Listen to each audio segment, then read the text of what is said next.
ప్రధాన ఆలయం 2.2 ఎకరాల విస్తీర్ణంలో కొలువై ఉంది.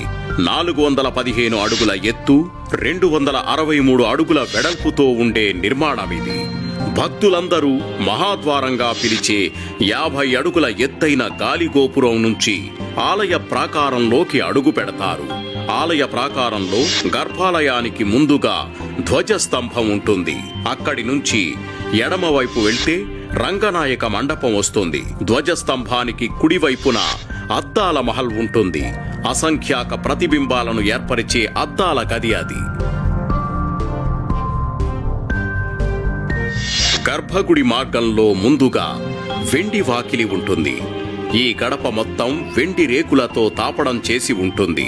అటుపై బంగారు వాకిలి వస్తుంది. బంగారు వాకిలి దాటి ముందుకు వెళ్లే భాగ్యం చాలా మంది భక్తులకి లభించదు. ఇక్కడి నుంచి గర్భాలయం వరకు వరుసగా గడపలుంటాయి.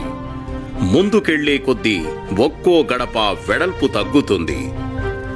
జీవాత్మ పరమాత్మలో కలిసేందుకు ప్రయాణించే మార్గానికి ఇది సంకేతమని చాలామంది విశ్వసిస్తారు. అందుకే కావచ్చు ప్రధాన దైవం కొలువైన ప్రదేశాన్ని సంస్కృతంలో గర్భగృహం అని అంటారు. అంటే తల్లి గర్భం లాంటి ప్రదేశమని అర్థం.